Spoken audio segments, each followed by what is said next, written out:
하나회담이 이제 노쇼로 간 거의 핵심은 미국이 이미 존 볼튼 등의 설득에 의해서 회담하기 전에 우리가 노력해왔고 또 우리가 가장 골머리를 앓았던 문제가 뭐냐 그거 아닙니까? 북중러 남북미의 이 대립 구도가 한반도 분단을 강화하고 그게 어쨌든 한반도의 남북이 강대국에 이용되는 상황이 돼 왔던 거고.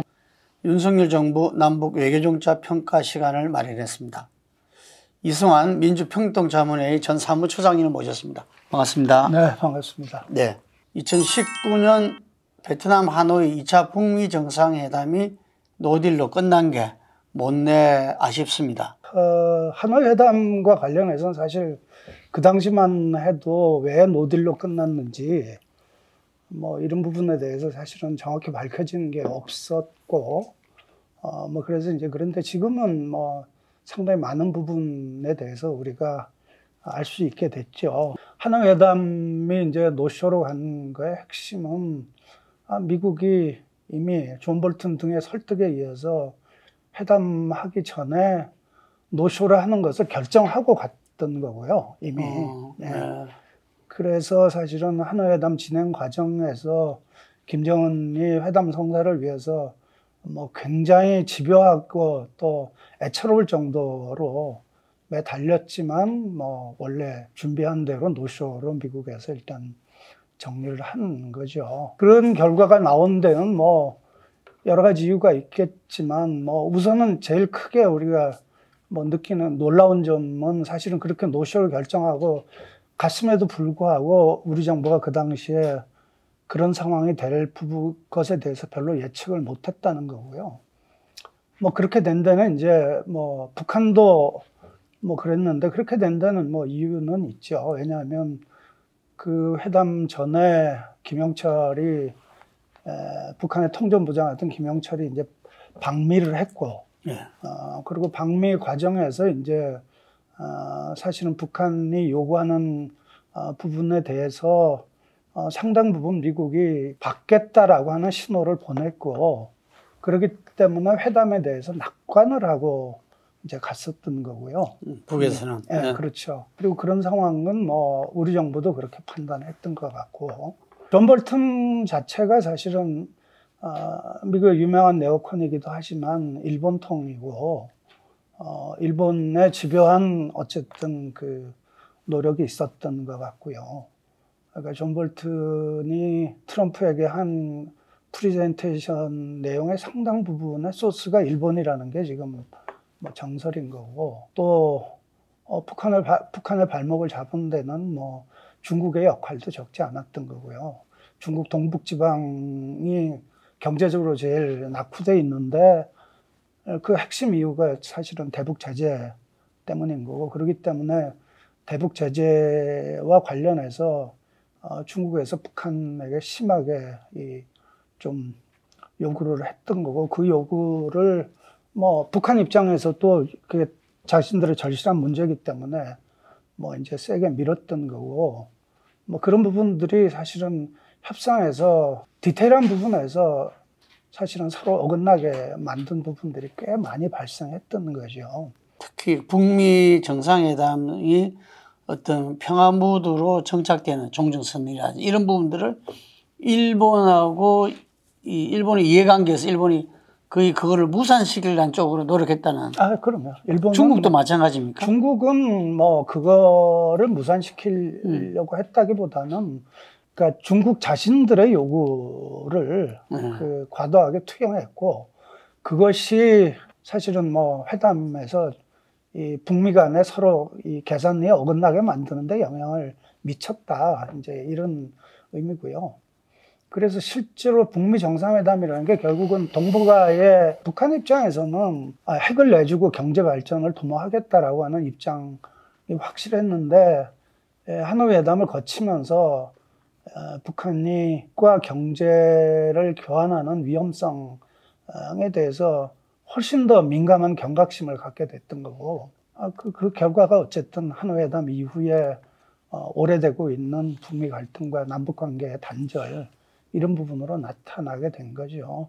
그러니까 그런 점에서 사실은 하노이 회담이 동아시아 냉전 질서를 근본적으로 바꿀 수 있는 결정적 계기였는데 어쨌든 그 각각의 이해관계들이 그 조율되지 못하고 그 무산되게 된 것이고 그런 점에서 정말로 사실은 한반도와 관련해서 중요한 이 변곡점이 날아가게 된 거고 사실은 지금도 우리는 하노이 회담의 훅과 속에 이렇게 존재하고 있다 이렇게 봐도 과언이 아니라고 생각합니다. 과연 김정은이는 어떤 컨셉이냐 또 능력은 어떠냐 이런 부분들이 언론에도 많이 나왔었는데 요거는 그 이후에 좀 제대로 정리된 부분이 있습니까? 기대도 있었고 우려도 크고 그랬죠. 그런데 어쨌든 김정은이 지금까지 보면 여러 가지 상황들에서 등장하고 나서 김정은이 강조하거나 이랬던 여러 상황들을 보면 확실하게 과거 이 지도자들하고는 김정일이나 김일성과는 다른 측면을 보여줘 왔죠. 우선 인민생활을 되게 강조를 했고 또 그런 측면에서 경제 개혁을 하기 위해서 굉장한 노력들을 했던 모습도 지금까지 이제 보여줘 왔던 거고 방향의 연장에서 사실은 핵을 협상의 대가로 내놓고 경제 발전을 추구하려고 했던 이런 부분들이 그런 부분의 연장으로서 이해가 되는 거죠. 그러니까 그런 시도가 어쨌든 하노이에서 좌절됐던 거고 하노이에서 좌절되면서 김정은의 이후 이 행보는 사실은 전혀 다른 방향으로 흘러갈 수밖에 없는 그런 측면이 있는 거고 하노이 회담 이후에 이 김정은이 당 중앙의 전원회의라든가 또는 8차 당대회를 통해서 자신의 입장들을 정리를 했던 거고 그 정리한 내용들은 정면 돌파를 위해서 자력갱생하겠다. 그러니까 자력갱생 정면 돌파로 확실히 선언한 거고 그 선언은 말하자면 핵을 내주고 협상하는 정세 완화의 국면보다는 강대강 대결로 가고 그거 외에는 별 방법이 없다는 거를 김정은 스스로도 어쨌든 이 하노이 회담을 통해서 명확하게 깨달은 계기가 됐다고 볼 수 있죠. 그런 점에서 김정은이 가지고 있던 그 경제 개혁, 중국식으로 얘기하자면 개혁 개방의 동력, 이런 부분들이 하노이 회담을 통해서 사실은 김정은이 좌절했다라고 볼 수 있는 거고 그 좌절의 결과가 지금 나타나고 있는 상황이다. 이렇게 볼 수 있을 것 같습니다. 이 시장께서는 현재의 그 윤 정부의 1년을 갖다가 봤을 때 좀 전반적인 어떤으로 일단 좀 개괄을 하신다면은 윤석열 정부는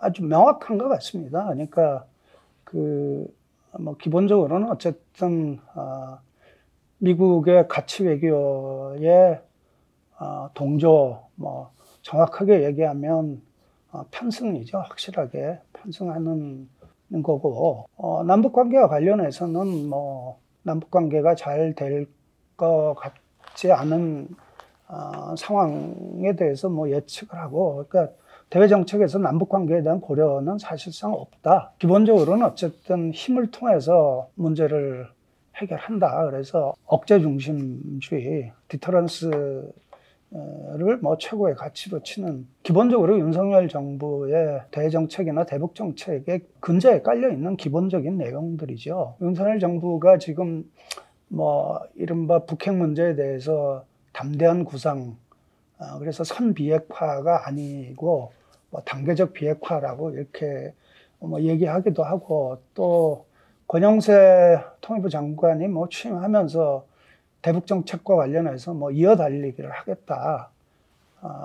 이렇게 얘기를 했고 포괄적인 대북 정책의 틀을 내세우고 있는데 기본적으로 어쨌든 남북 관계에 대한 고려가 없는 이 대외 정책이란 측면에서 보면 사실은 남북 관계 고려 없는 대외 정책에서 대북 정책이 무슨 의미를 갖고 있겠느냐 하는 거죠. 남북 관계에 대한 고려가 없는 게 기본적인 특징인 거고요. 뭐 이런 부분들이 그러니까 사실 몇 가지 이제 우려할 만한 점들이 있는 거죠. 예를 들어서 가치 외교, 미국의 가치 외교에 편승한다.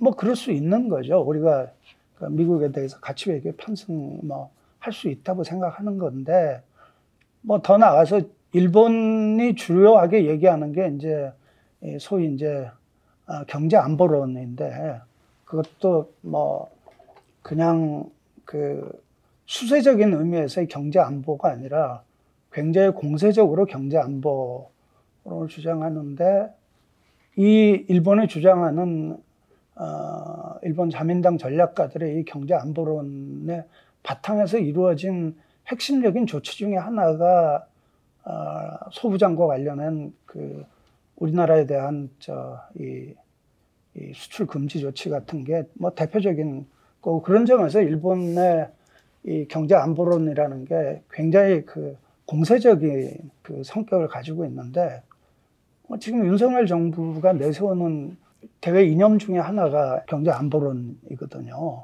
상당히 아이러니한 그 측면이 있는 거죠. 그러니까 그런 점에서 사실은 편승하는 수준을 넘어서 사실은 매우 우리나라에 대해서 공격적인 이데올로기를 갖는 그런 그 외교 가치에 대해서 지금 사실은 좀 무비판적으로 접근하고 있는 이제 이런 양상도 좀 있는 거라고 보여지는 거고요. 그러니까 그런 점에서 사실은 대정책과 관련해서도 그렇고, 또 대북 정책이 남북 관계에 대한 고려가 없다는 점, 뭐 예를 들어서 미국과의 관계에서 우리가 확장 억제를 추구하면서도 남북 관계와 관련해서 일정한 균형을 우리가 가져야 될 필요가 있는데, 그런 부분의 균형들이 지금 사실상 뭐 내팽개쳐지고 있는 이제 그런 상황이어서,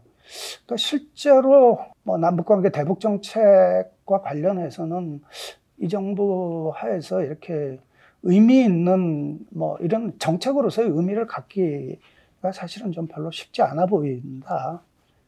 뭐 그게 어쨌든 제 뭐 기본 느낌입니다. 예. 그 중에서 한미 정상회담 지난 4월 26일에 있었던 게 이게 상당히 긍정적인 평가를 받고 있습니다. 특히 지지층 결집에서 보수 지지층을.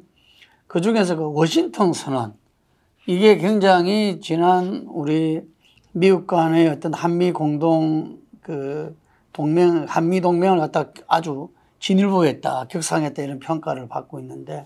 그러니까 지금 뭐 이미 사실상 신냉전 상태고, 이 과거와 달라서 이제 우리가 어느 한 군데 미국이냐 중국이냐 이런 따질 게 아니라 한 군데 확실히 이제 줄을 서야 되는 상황이고,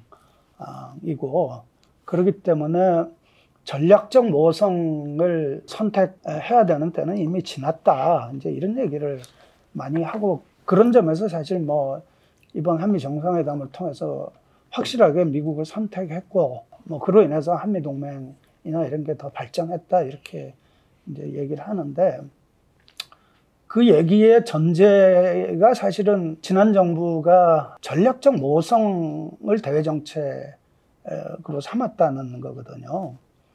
그런데 사실 뭐 제가 볼 때는 그건 전혀 사실이 아닙니다. 그러니까 지난 정부도 뭐 한미 동맹과 관련해서는 입장이 명백했던 거죠.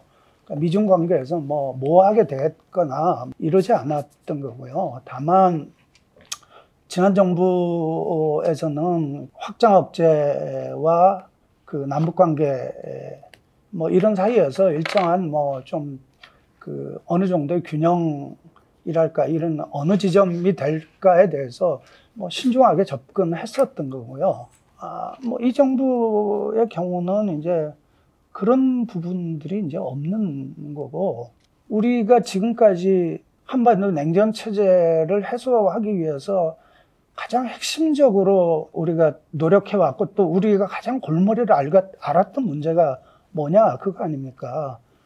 북중러 남북미의 이 대립 구도가 한반도의 분단을 강화하고 그게 어쨌든 한반도의 남북이 강대국에 이용되는 상황이 돼 왔던 거고 그거를 해소하기 위해서 지금까지 노력해 왔던 거 아닙니까? 그런데 사실은 지금 우리는 과거 냉전 시대에 한반도가 진영 대립의 그 최일선에 서서 전쟁까지 겪었던 그런 구도에 우리가 다시 지금 되돌아 가고 있는 측면이 있는 거고요.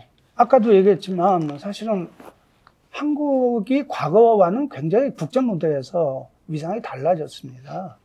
그러니까 미국에 편승해야만 우리가 이 제대로 뭘 풀 수 있고 살 수 있는 그런 상황은 이미 아닌 거거든요, 한국이. 그러니까 그런 점에서 사실은 한국이 미국과의 관계에서 우리가 처해 있는 남북 관계의 특수성이나 또 동아시아에서 중국과 우리가 가지고 있는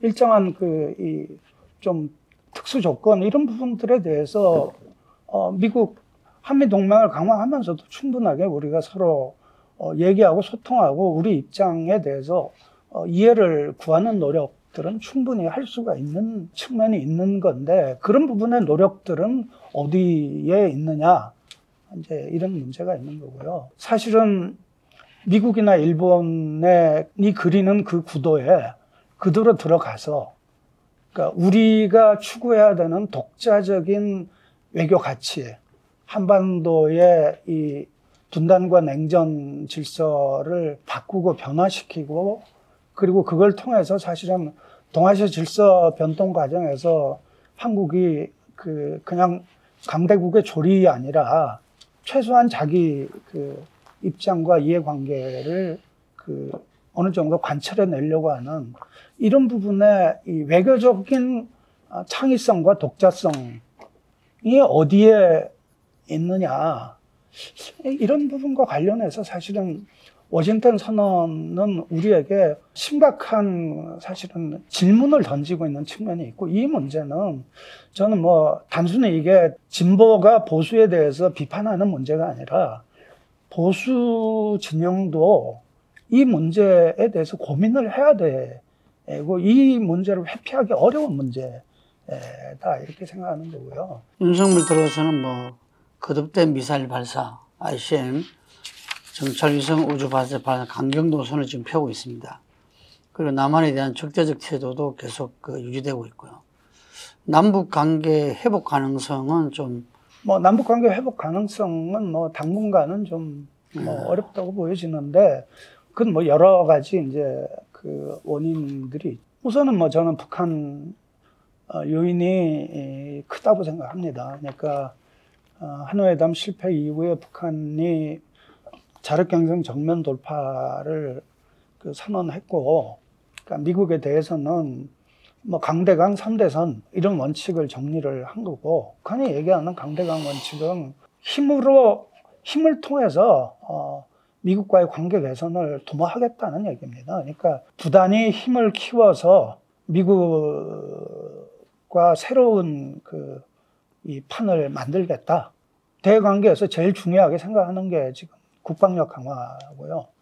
그래서 전략무기, 첨단무기 개발, 그리고 핵능력 향상, 이런 부분들을 이미 8차 당대회 때 선언한 대로 지금 그 시간표대로 지금 진행이 이루어지고 있는 거고요.